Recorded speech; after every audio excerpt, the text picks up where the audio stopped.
दिवाळीसाठी वेगवेगळे पदार्थ करतोच, त्यामध्ये चिवडा आलाच. कुठल्याही प्रकारचा चिवडा करा, पातळ पोह्याचा, तळलेल्या पोह्याचा किंवा मुरमुऱ्याचा. तर त्यासाठी पहिल्यांदा सगळे जिन्नस आपल्याला छान असं चाळून घ्यायचं आहे. चाळून घेतल्यामुळे यामधलं कचरा, बारीक चुरा बाजूला होतो आणि केलेला पदार्थ व्यवस्थित होतो. त्यामध्ये टाकले जाणारे सगळे पदार्थ वेगवेगळे तळून घ्यायचे कुरकुरीत होईपर्यंत. तर प्रत्येक पदार्थाला तळण्यासाठी वेगवेगळा टाईम लागतो, त्यासाठी वेगवेगळं तळून घ्यायचे. एकदाच तळताल तर कोणते कच्चे राहू शकतात, कोणते कडक होऊ शकतात, करपू शकतात, त्यासाठी वेगवेगळं तळून घ्यायचं आहे. तर कढीपत्ता, कोथिंबीर आणि हिरवी मिरची हे ओले असतात, त्यासाठी त्याला वेळ जास्त लागतो. आणि त्याचबरोबर यामध्ये टाकले जाणारं जे खोबरं असतं ते पातळ असं किसणीने किसून घ्यायचं, म्हणजे आपल्याला जेवढं पाहिजे तेवढं पातळ किसल्या जाते. तर तळलेले सगळे पदार्थ जे आहेत वेगवेगळं ठेवायचं. त्यामुळे काय होतं, जेव्हा आपण चिवडा करतो त्यावेळेस वेगवेगळा असल्यामुळे एखाद कोणता पदार्थ नरम असेल तर त्याला परत तुम्ही घेऊन डबल तळून घेऊ शकता. कुठल्याही प्रकारचा चिवडा करत असाल तर चिवडा मसाला लागतोच, त्यासाठी घरच्या साहित्यात बनवता येतं. तर इथे मिक्सरच्या भांड्यामध्ये धने पावडर 1 चमचा आणि अर्धा चमचा हळद, अर्धा चमचा गरम मसाला, 1 चमचा बॅडगी मिरची पावडर आणि पाव चमचा हिंग यामध्ये टाकून घेतलेला आहे. अर्धा चमचा भाजलेले जिऱ्याची पूड आणि पाव चमचा लिंबूसत्व घेतलेलं आहे. लिंबूसत्व नसेल तर आमचूर पावडर टाकून घ्यायचं आणि अर्धा चमचा काळं मीठ, 2 चमचे धने, 2 चमचे बडीशेप, 2 चमचे साखर, चवीपुरतं मीठ टाकून घेतलेलं आहे. मोजक्या साहित्यामध्ये इथे आपला चिवडा मसाला तयार झालेला आहे. घरच्या साहित्यामध्ये कमी खर्चामध्ये इथे आपला चिवडा मसाला तयार झालेला आहे. या पद्धतीने चिवडा मसाला तयार करून एकदा चिवडा बनवून पहा, चव छान येते. तर बेसनवडी करत असाल तर जे कोणते पदार्थ तुम्ही बेसनवडीला लागणारे आहेत ते सगळे छान मोजून घ्यायचे. पद्धतीने सगळे पदार्थ काढून ठेवल्यामुळे आयत्या वेळी गडबड होत नाही आणि प्रमाण चुकत नाही. त्याचबरोबर किती प्रमाण करायचं ते सुद्धा लक्षात येतो. तर बेसनवडी करत असताल किंवा बेसनचे कुठलेही पदार्थ करत असाल तर जाड बुडाची पसरट कढई घ्यायची, म्हणजे आपल्याला परतवायला आणि भाजायला सोपं पडतं. तर बेसनचे पदार्थ करत असाल तर तूप टाकते वेळेस एकदाच टाकायचं नाही, टप्प्याटप्प्याने टाकायचं, कारण बेसन जे आहे पहिल्यांदा तूप शोषून घेतो आणि परत जसजसं भाजलं तसं तूप जे आहे बाजूला सुटतो. आणि त्याचबरोबर हे बेसन पिठामध्ये अंदाज घेत तूप टाकायचं आहे. आणि त्याचबरोबर तुम्ही जर पाकाचे कोणतेही पदार्थ करत असाल तर पाक चेक करते वेळेस गॅस बंद करायचं. आणि त्याचबरोबर या पद्धतीने 2 बोटामध्ये धरून आपल्याला पाक चेक करायचा, म्हणजे व्यवस्थित झालं का नाही ते समजते. आणि जर तुम्ही वडी करत असाल तर ताटाला आधीच तूप लावून घ्यायचं, म्हणजे भाजण्यापूर्वी पूर्वतयारी केल्यामुळे जेव्हा तुम्ही भाजताल आणि त्यानंतर लगेचच ताटामध्ये ओतून घेता येते. पाक व्यवस्थित झालं की तयार केलेला पदार्थ मस्त मऊसूत तोंडात टाकताच विरघळणारे होते. पाक जर चुकलं तर पदार्थ पूर्ण बिघडतो. दिवाळीसाठी हमखास केला जाणारा आणखीन एक पदार्थ म्हणजे बुंदीचे लाडू. तर बुंदीचे लाडू करते वेळेस जे बेसन पीठ आपण घेतो ते स्वच्छ चाळून घ्यायचं आणि बारीक दळलेलं घ्यायचं.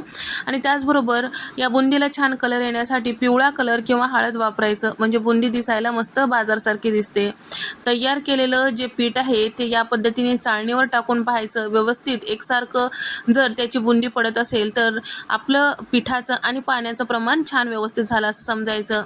गोड बुंदीसाठी जेव्हा आपण बुंदी तळून घेतो ते अगदी नरम असायला पाहिजे, कडक तळायची नाही आणि मोठ्या गॅसवर हे बुंदी तळायची.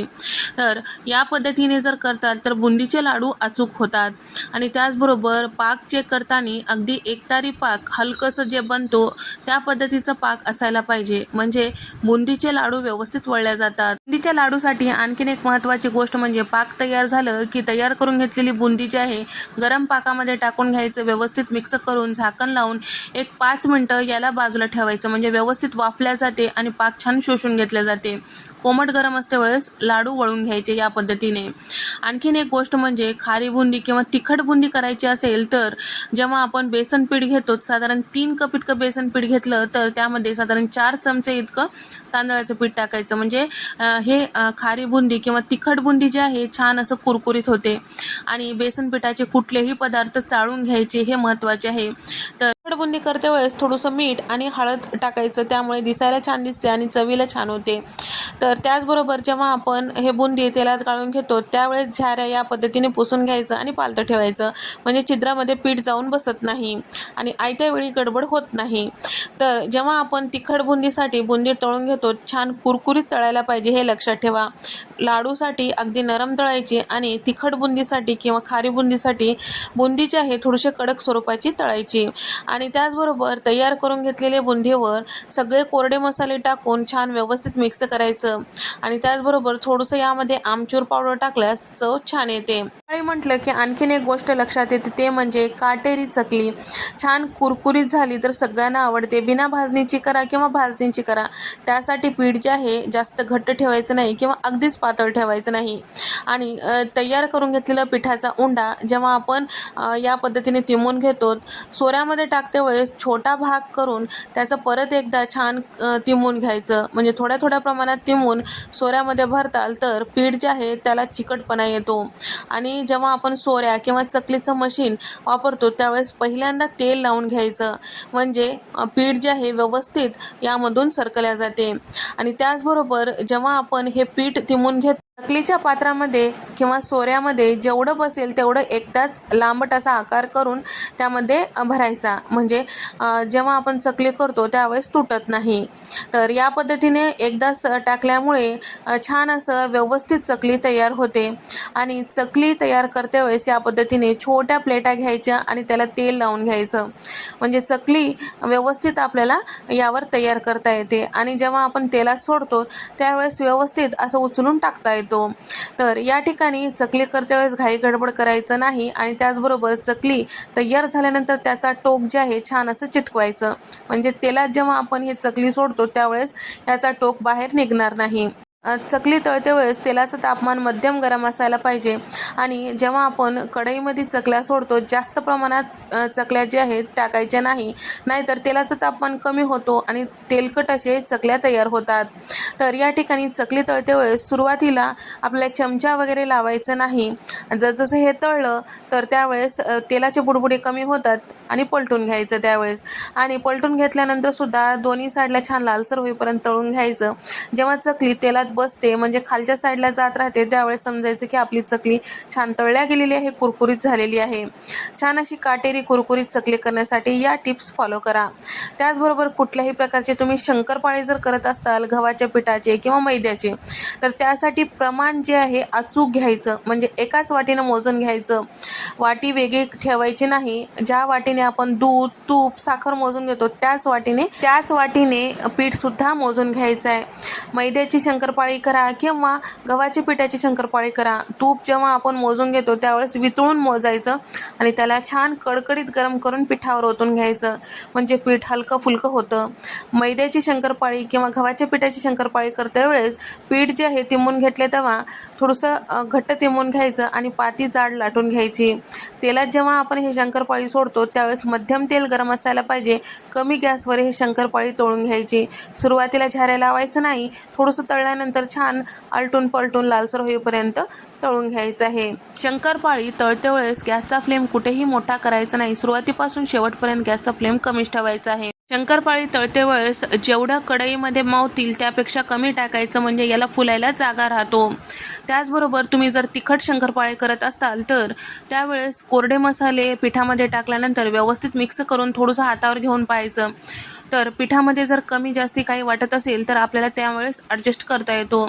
शंकरपाळीला छान स्वाद येण्यासाठी इथे आपल्याला बेसन पीठ वापरायचं आहे. कढीपत्त्याची पानं आणि कोथिंबीर बारीक चिरून टाकायचं, म्हणजे तिखट शंकरपाळ्याला छान अशी चव येते. त्यानंतर यामध्ये कडकडीत तेलाचं मोहन टाकायचं, म्हणजे पीठ हलकं फुलकं होतं.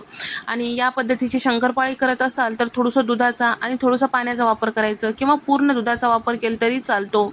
तर दुधाचा वापर केल्यामुळे शंकरपाळीला रंग छान येतो आणि चव सुद्धा छान येते. शंकरपाळीसाठी चपातीपेक्षा थोडीशी पातळ अशी पाती लाटून घ्यायची आहे. आणि त्याचबरोबर गोल आलं नाही तरी काही हरकत नाही, कारण याला कटच करून घ्यायचा असतो. या पद्धतीची पाती असेल तर तिखट शंकरपाळी चवीला छान होतात. आणि गॅसचा फ्लेम मध्यम ठेवून छान लालसर होईपर्यंत तळून घ्यायचं आहे. तिखट शंकरपाळी जेव्हा आपण तेलात टाकतो त्यावेळेस चिटकलेले असतात, पण जसजसे हे तळल्या जातात आणि ते वरती साईडला आलं की आपल्याला छान असं पलटून घ्यायचं आहे. दोन्ही साईडला छान लालसर होईपर्यंत मध्यम गॅसवर तळून घ्यायचं आहे. या पद्धतीने कुरकुरीत तळून घेतल्यामुळे संपेपर्यंत मस्त खमंग लागतात आणि कुरकुरीत राहतात. तिखट शंकरपाळी करायला सोपे आहेत आणि बिघडत नाहीत, शिवाय महिनाभर टिकून राहतो, छान कुरकुरीत राहतो.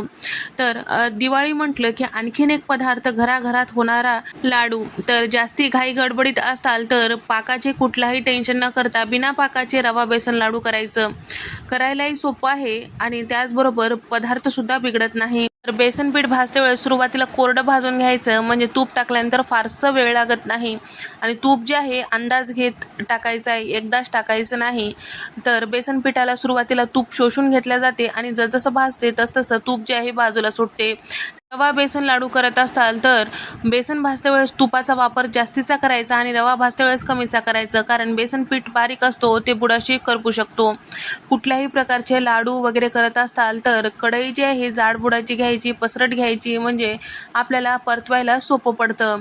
तर रवा बेसन लाडू करत असाल तर रवासुद्धा छान असं बारीक गॅसवर भाजून घ्यायचं आणि बारीक रवाच घ्यायचं. जर जाड रवा घेताल तर कचकच लागू शकते लाडूमध्ये. तर हलकंसं रंग चेंज होईपर्यंत रवा भाजून घेतल्यानंतर दोन्ही एकत्रित करून परत भाजून घ्यायचं, म्हणजे खमंगपणा येतो आणि एकसारखं मिक्स होतो. काही प्रकारचं लाडू करत असाल तर पहिल्यांदा आपण भाजून घेतलेलं जे मिश्रण आहे पूर्णपणे थंड झाल्यानंतर साखर मिसळायची, म्हणजे तूप बाजूला सुटतो आणि साखर जे आहे व्यवस्थित मिसळली जाते. जर गरम असताना जर तुम्ही साखर मिसळताल तर हे मिश्रण पातळ होते आणि लाडू वळल्या जात नाही. तर थंड झालं की तूप या पद्धतीने वरच्या साईडला येतो आणि पिठी साखर करून यामध्ये मिक्स करायचं आहे आणि पिठी साखर जे आहे अगदी बारीक असं मिक्सरला साखर फिरवून घ्यायचं आहे. तर हाताच्या उष्णतेने हे सगळं छान असं व्यवस्थित मिक्स होतो आणि छान असं लाडू वळल्या जातात. तर यामध्ये सांगितलेले टिप्स तुम्हाला जर आवडल्यास व्हिडिओला लाईक करा, चॅनलला सबस्क्राईब करा आणि तुम्हाला हा व्हिडिओ कसा वाटला कमेंट करून सांगा. अशाच मस्त नवनवीन